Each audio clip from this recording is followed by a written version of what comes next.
मलबे का मालिक। पूरे 7.5 साल के बाद वे लोग लाहौर से अमृतसर आए थे। हॉकी का मैच देखने का तो बहाना ही था, उन्हें ज्यादा चाव उन घरों और बाजारों का फिर से देखने का था जो 7.5 साल पहले उनके लिए पराये हो गए थे। हर सड़क पर मुसलमानों की कोई न कोई टोली घूमती नजर आ रही थी। उनकी आंखें इस आग्रह के साथ वहां हर चीज को देख रही थी जैसे वह शहर साधारण शहर ना होकर एक अच्छा खासा आकर्षण केंद्र हो। तंग बाजारों में से गुजरते हुए वे एक दूसरे को पुरानी चीजों की याद दिला रहे थे। देख फतेह दीना, मिस्री बाजार में अब मिस्री की दुकानें पहले से कितनी कम रह गई है। उस नुक्कड़ पर सूखी भटियारन की भट्टी थी जहां अब यह पान वाला बैठा है। यह नमक मंडी देख लो खान साहब, यहाँ की एक एक लाइन वह नमकीन होती है कि बस। बहुत दिनों के बाद बाजारों में तुर्रेदार और लाल तुर्की टोपियां नजर आ रही थी। लाहौर से आए हुए मुसलमानों में काफी संख्या ऐसे लोग की थी जिन्हें विभाजन के समय मजबूर होकर अमृतसर छोड़कर जाना पड़ा था। 7.5 साल में आए अनिवार्य परिवर्तनों को देखकर कहीं उनकी आंखों में हैरानी भर जाती और कहीं अफसोस भी आता। वल्लाह, कटरा जयमल सिंह कितना चौड़ा कैसे हो गया। क्या इस तरफ के सब मकान जल गए। यहाँ हकीम आसिफ अली की दुकान थी ना, अब यहाँ एक मोची ने कब्जा कर रखा है।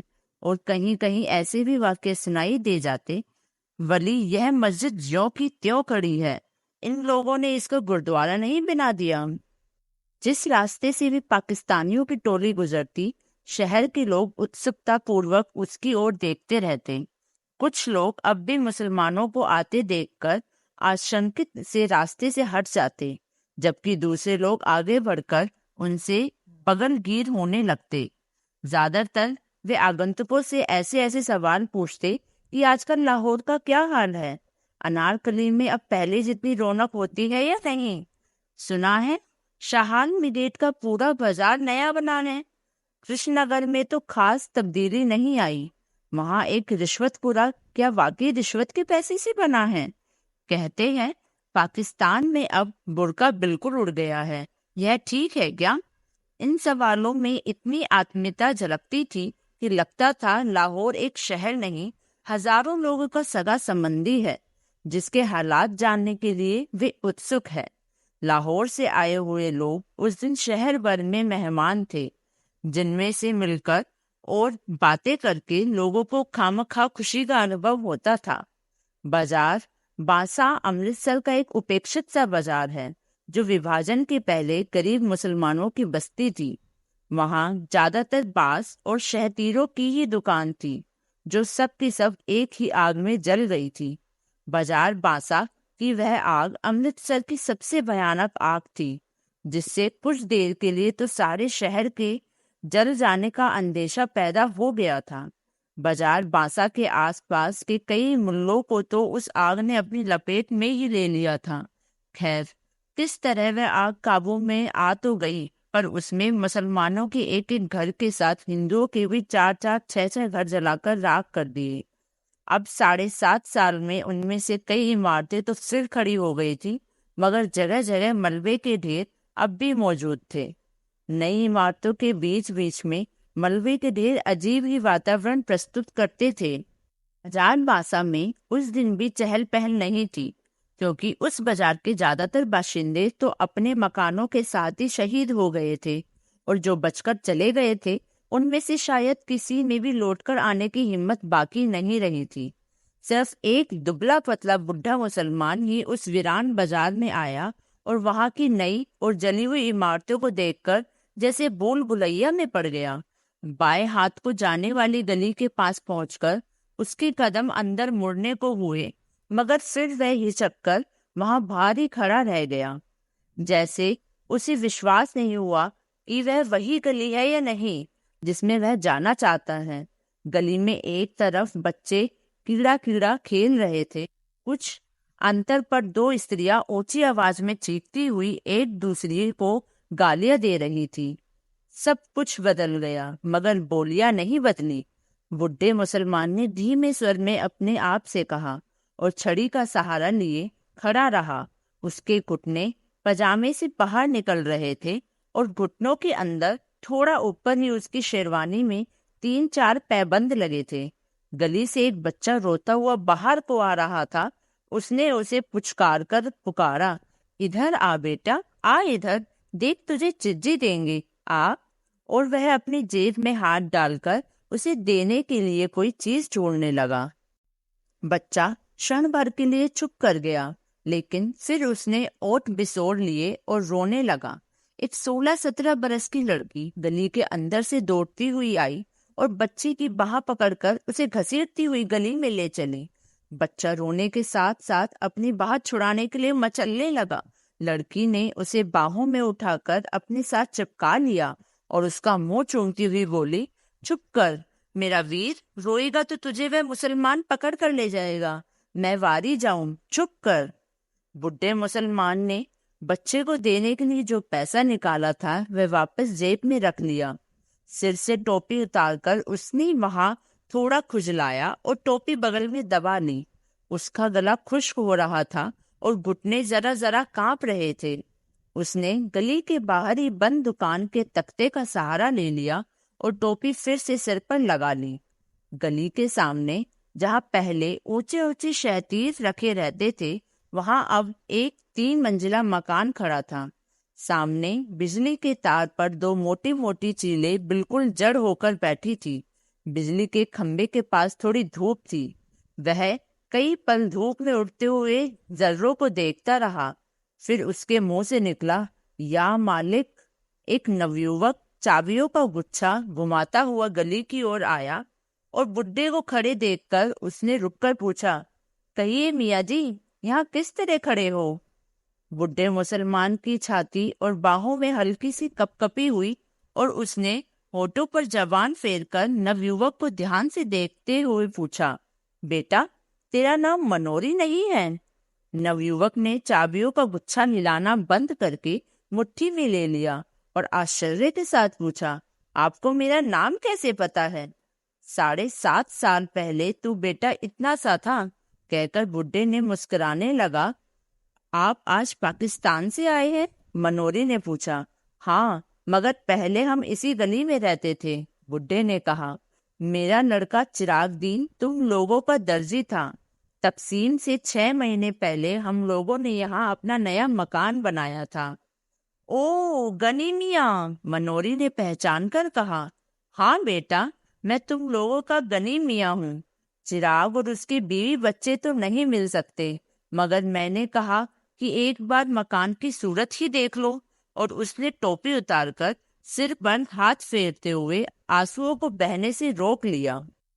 आप तो शायद काफी पहले ही यहाँ से चले गए थे, मनोरी ने स्वर में संवेदना लाकर कहा। हाँ बेटे, यह मेरी बदबख्ती थी कि पहले अकेला निकलकर चला गया। यहाँ रहता तो उनके साथ मैं भी। और कहते कहते उसे एहसास हो आया कि उसे ऐसी बात नहीं कहनी चाहिए। उसने बात मुंह में रोक ली, मगर आंख में आए हुए आंसुओं को बह जाने दिया। छोड़ो गनी मियाँ, अब बीती बातों को सोचने में क्या रखा है, मनोरी ने गनी की बाह पकड़कर कहा। चलो तुम्हें तुम्हारा घर दिखा दूं। गली में खबर इस रूप में फैली थी कि गली के बाहर एक मुसलमान खड़ा है जो रामदास जी के लड़के को उठाने जा रहा था। उसकी बहन उसे पकड़कर घसीट लाई, नहीं तो मुसलमान उसे ले गया होता। यह खबर पाते ही जो स्त्रियां गली में पीछे पीढ़े बिछाकर बैठी थी, वे अपने अपने पीढ़े उठाकर घरों के अंदर चली गई। गली में खेलते हुए बच्चों को भी उन स्त्रियों ने पुकार पुकार कर घरों में बुला लिया। मनोरी जब गनी को लेकर गली में गया तो गली में एक फेरी वाला रह गया था, या कुएं के साथ उगे पीपल के नीचे रखा पहलवान बिखरकर सोया था। घरों की खिड़कियों में से और किवाड़ों के पीछे से अलबत्ता कई चेहरे झांक रहे थे। गनी को गली में आते देखकर उनमें हल्की हल्की चहमे गोइयां शुरू हो गई। दाढ़ी के सब बाल सफेद हो जाने के बावजूद लोगों ने चिरागदीन के बाप अब्दुल गनी को पहचान लिया था। वह तुम्हारा मकान है, मनोरी ने दूर से एक मलबे की ओर संकेत किया। गनी पल भर के लिए ठिठक कर फटी फटी आंखों से उसकी ओर देखता रहा। चिराग और उसके बीवी बच्चों की मौत को वह काफी अरसा पहले स्वीकार कर चुका था, मगर अपने नए मकान को इस रूप में देखकर उसे जो झुंझुनी हुई, उसके लिए वह तैयार नहीं था। उसकी जबान पहले से ज्यादा खुश्क हो गई और घुटने भी और ज्यादा कांपने लगे। वह मलबा? उसने अविश्वास के स्वर में पूछा। मनोरी ने उसके चेहरे का बदला हुआ रंग देखा, उसकी बाह को और सहारा देकर ठहरे हुए स्वर में उत्तर दिया, तुम्हारा मकान उन्हीं दिनों जल गया था। गनी छड़ी का सहारा लेता हुआ किसी तरह मलबे के पास पहुंच गया। मलबे में अब मिट्टी ही मिट्टी थी, जिसमें जहां तहां टूटी और जली हुई ईंटें फंसी थी। लोहे और लकड़ी का सामान उसमें से न जाने कब का निकाल लिया गया था। केवल जले हुए दरवाजे का चौखट न जाने कैसे बचा रह गया था, जो मलबे में से बाहर को निकला हुआ था। पीछे की ओर 2 जली अलमारियां थी, जिनकी कालिख पर अब सफेदी की हल्की हल्की सी तह उभर आई थी। मलबे को पास से देखकर गनी ने कहा, यह बाकी रह गया है, यह। और जैसे उसके घुटने जवाब दे गए और वह जले हुए चौखट को पकड़कर बैठ गया। क्षण भर बाद उसका सिर भी चौखट से जा लगा और उसके मुंह से बिलखने की सी आवाज निकली, हाय, ओह चिरागदीन। जले हुए किवाड़ का चौखट 7.5 साल मलबे में से सिर निकाले खड़ा रहा था, मगर उसकी लकड़ी बुरी तरह बुरबुरा गई थी। गनी के सिर के छूने से उसके कई रेशे झड़कर बिखर गए। कुछ रेशे गनी की टोपी और बालों पर आ गिरे। लकड़ी के रेशों के साथ एक केंचुआ भी नीचे गिरा, जो गनी के पैर से 6-8 इंच दूर नाली के साथ लगी ईंटों की पटरी पर सरकने लगा। वह अपने लिए सुराख ढूंढता हुआ जरा सा सिर उठाता, मगर 2-1 बार सिर पटककर और निराश होकर दूसरी ओर मुड़ जाता। खिड़कियों में से झांकने वाले चेहरे की संख्या अब पहले से बढ़ गई। उनमें चहमे गोइया चल रही थी कि आज कुछ न कुछ जरूर होगा। चिरागदीन का बाप गनी आ गया है, इसलिए 7.5 साल पहले की सारी घटना आज खुल जाएगी। लोगों को लग रहा था जैसे वह मलबा ही गनी को सारी कहानी सुना देगा कि शाम के वक्त चिराग ऊपर के कमरे में खाना खा रहा था, जब रखे पहलवान ने उसे नीचे बुलाया कि वह 1 मिनट आकर एक जरूरी बात सुन जाए। पहलवान उन दिनों गली का बादशाह था, हिंदुओं पर ही उसका काफी दबदबा था। चिराग तो खैर मुसलमान था। चिराग हाथ का कोर बीच में ही छोड़कर नीचे उतर आया। उसकी बीवी जुबैदा और दोनों लड़कियां किश्वर और सुल्ताना खिड़कियों में से नीचे झांकने लगी। चिराग ने ड्योढ़ी से बाहर आकर कदम ही रखा था कि पहलवान ने उसे कमीज की कॉलर से पकड़कर खींच लिया और गली में गिराकर उसकी छाती पर चढ़ गया। चिराग उसका छुरे वाला हाथ पकड़कर चिल्लाया, ना रखा पहलवान, मुझे मत मार, हाय कोई मुझे बचाओ, जुबेदा मुझे बचा। और ऊपर जुबेदा, किश्वर और सुल्ताना हताश स्वर में चिल्लाई। जुबेदा चीखती हुई नीचे ड्योढ़ी की तरफ भागी।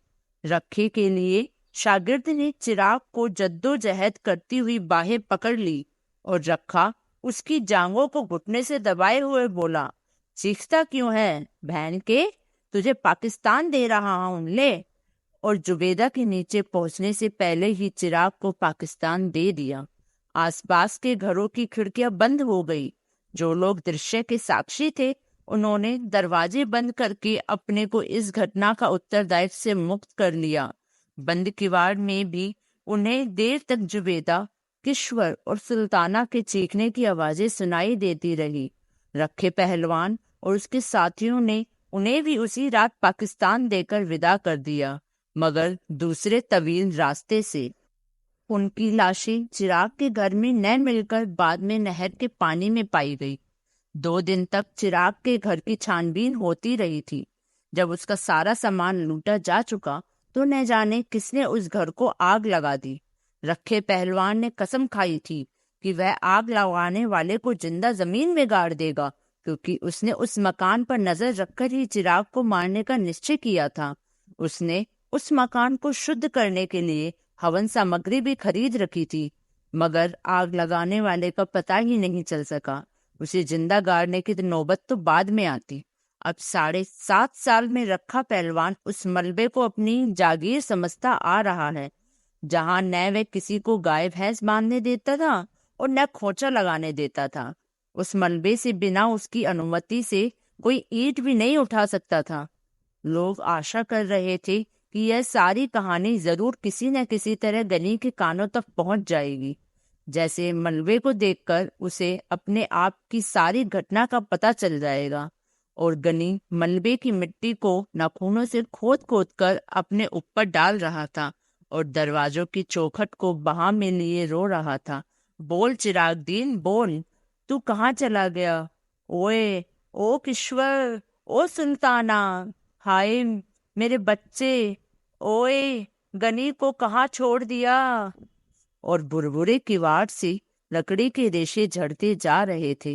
पीपल के नीचे सोए हुए रखे पहलवान को जाने किसी ने जगा दिया या फिर वह खुद ही जाग गया। यह जानकर कि पाकिस्तान से अब्दुल गनी आया है और अपने मकान के मलबे पर बैठा है, उसने गले में थोड़ा झाग उठा, जिससे उसे खांसी हो गई, और उसने कुएं के फर्श पर थूक दिया। मलबे की ओर देखकर उसकी छाती से धोखनी का सा स्वर निकला और उसका निचला होठ थोड़ा बाहर को फैल गया। गनी अपने मलबे पर बैठा है। उसके शागिर्द लच्छे पहलवान ने उसके पास आकर बैठते हुए कहा, मलबा उसका कैसे है? मलबा हमारा है। पहलवान ने झाग के कारण गहरानी हुई आवाज में कहा, मगर वह वहां पर बैठा है। लच्छे ने आंखों में रहस्यमय संकेत लाकर कहा, बैठा है, बैठा रहे, तू चिलम ला। उसकी टांग थोड़ी फैल गई और उसने अपनी नंगी जांघों पर हाथ फेरा। मनोरी ने अगर उसे कुछ बताया तो? लच्छे ने चिलम भरने के लिए उठते हुए उसे रहस्यपूर्ण दृष्टि से देखकर कहा, मनोरी की शामत आई है। लच्छा चला गया। कुएं पर पीपल की कई पुरानी पत्तियां बिखरी थी। रखा उन पत्तियों को उठा उठाकर हाथों में मसलता रहा। जब लच्छे ने चिलम के नीचे कपड़ा लगाकर उसके हाथ में दिया तो उसने कश खींचते हुए पूछा, और तो किसी से गनी की बात नहीं हुई? नहीं। ले, और उसे खांसते हुए चिलम लच्छे के हाथ में दे दी। लच्छे ने देखा कि मनोरी मलबे की तरफ से गनी की बाह पकड़े हुए आ रहा है। वह उकड़ू होकर चिलम के लंबे लंबे कश खींचने लगा। उसकी आंखें आधा क्षण रखे के चेहरे पर टिकती और आधा क्षण गनी की ओर लगी रहती। मनोरी गनी की बाह पकड़े हुए उससे एक कदम आगे चल रहा था, जैसे उसकी कोशिश हो कि गनी कुएं के पास से बिना रखे पहलवान को देखे ही निकल जाए। मगर रखा जिस तरह बिखर कर बैठा था, उससे गनी ने उसे दूर से ही देख लिया। कुएं के पास पहुंचते न पहुंचते उसकी दोनों बाहें फैल गई और उसने कहा, रखे पहलवान। रखे ने गर्दन उठाकर और आंखें जरा छोटी करके उसे देखा। उसके गले में अस्पष्ट सी घबराहट हुई, पर वह बोला कुछ नहीं। रखे पहलवान, मुझे पहचाना नहीं? गनी ने बाहें नीची करके कहा, मैं गनी हूँ, अब्दुल गनी, चिरागदीन का बाप। पहलवान ने संदेहपूर्ण दृष्टि से उसका ऊपर से नीचे तक जायजा लिया। अब्दुल गनी की आंखों में से उसे देखकर चमक आ गई थी। सफेद दाढ़ी के नीचे उसके चेहरे की झुर्रियां जरा फैल गई थी। रखे का निचला होठ फड़का, फिर उसकी छाती से भारी सा स्वर निकला, सुना गनिया? गने की बाहें फिर फैलने को हुई, परंतु पहलवान पर कोई प्रतिक्रिया न देखकर उसी तरह रह गई। वह पीपल के तने का सहारा लेकर कुएं की सील पर बैठ गया। ऊपर खिड़कियों में चहमे गोइया तेज हो गई कि अब दोनों आमने सामने आ गए हैं तो बात जरूर खुलेगी। फिर हो सकता है दोनों में गाली गलोच भी हो। अब रखा गनी को कुछ नहीं कह सकता। अब वो दिन नहीं रहे। बड़े मलबे को मालिक बनता था। असल में मलबा न इसका है न गनी का है। मलबा तो सरकार की मलकियत है। मरदूद किसी को वहां गाय का खूंटा तक नहीं लगाने देता। मनोरी भी डरपोक है। इसने गनी को बताया क्यों नहीं कि रखे ने चिराग और उसकी बीवी बच्चों को मारा है? रखा आदमी नहीं सांड है, दिन भर सांड की तरह गली में घूमता है। गनी बेचारा कितना दुबला हो गया है, दाढ़ी के सारे बाल सफेद हो गए हैं। गनी ने कुएं की सील पर बैठकर कहा, देख रखे पहलवान, क्या से क्या हो गया है। भरा पूरा घर छोड़कर गया था और आज यहाँ मिट्टी देखने आया हूँ।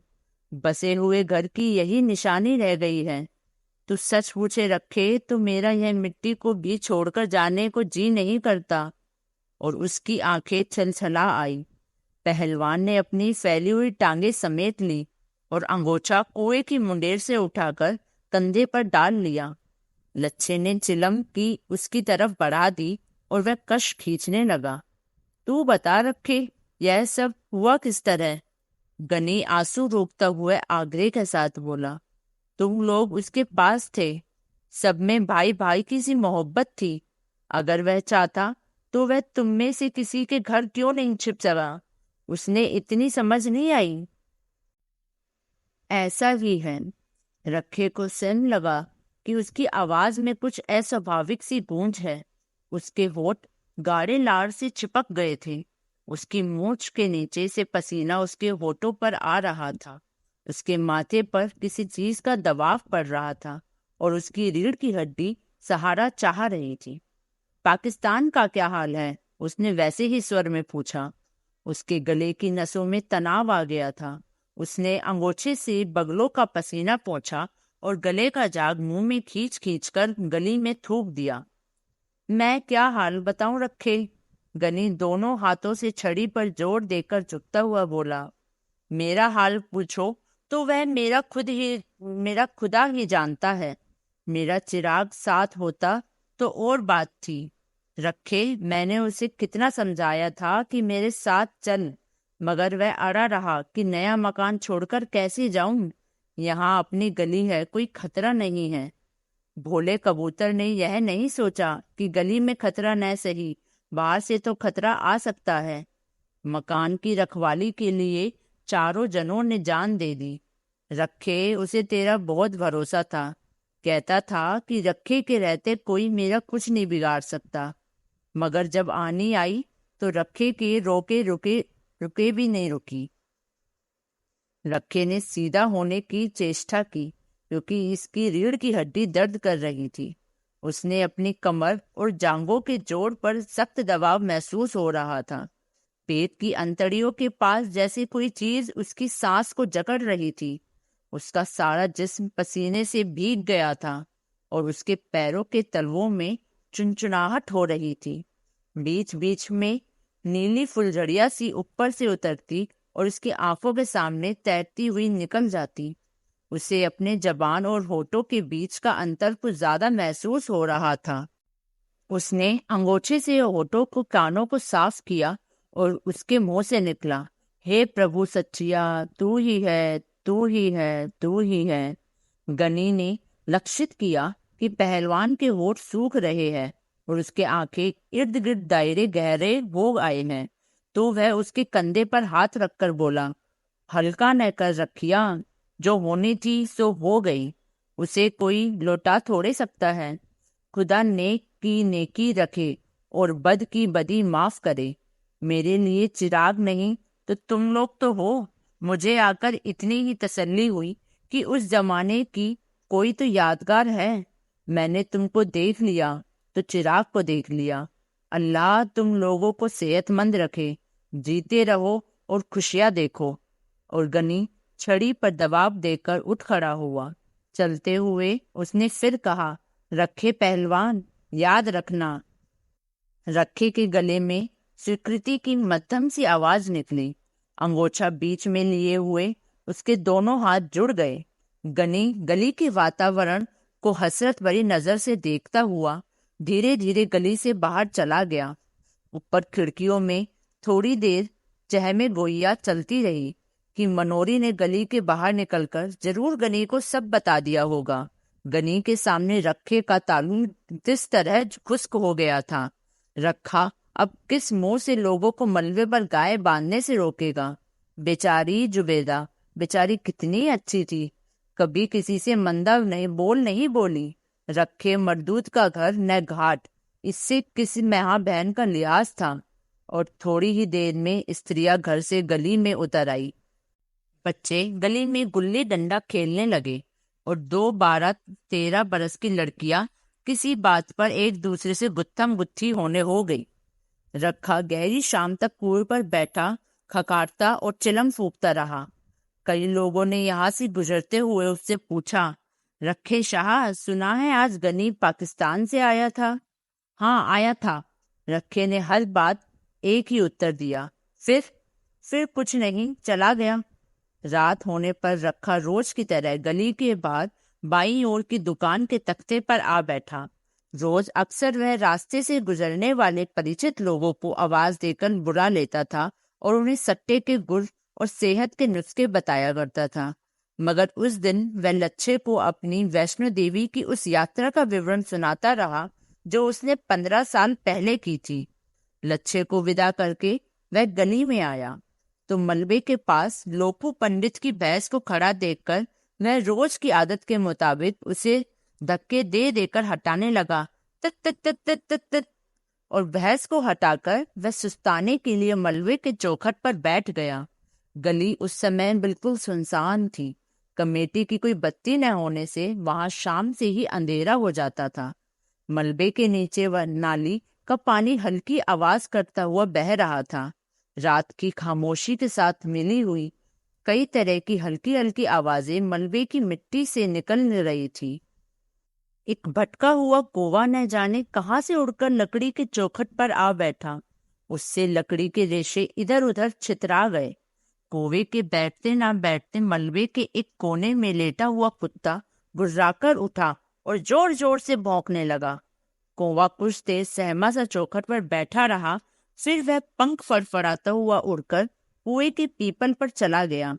कौवे के उड़ जाने पर कुत्ता और नीचे उतर गया और पहलवान की ओर मुंह करके भौंकने लगा। पहलवान उसे हटाने के लिए भारी आवाज में बोला, दूर दूर दूर, मगर कुत्ता और पास आकर भौंकने लगा। पहलवान ने एक ढेला उठाकर कुत्ते की ओर फेंका। कुत्ता थोड़ा पीछे हट गया, पर इसका भौंकना बंद नहीं हुआ। पहलवान मोह ही मोह कुत्ते को माँ की गाली देकर वहां से उठ खड़ा हुआ और धीरे धीरे जाकर कुएं की सील पर लेट गया। पहलवान के वहां से हटने पर कुत्ता गली में उतर आया और कुएं की ओर मुंह करके भौंकने लगा। काफी देर भौंककर जब गली में उसे कोई प्राणी चलता फिरता दिखाई नहीं दिया तो वह एक बार कान झटककर मलबे पर लौट आया और वहां कोने में बैठकर गुर्राने लगा। दोस्तों, अगर आपको हमारी यह कहानी पसंद आई तो इसको लाइक, शेयर और कमेंट जरूर करें और इसी तरह की और कहानियों के लिए हमारे चैनल को सब्सक्राइब करें। धन्यवाद।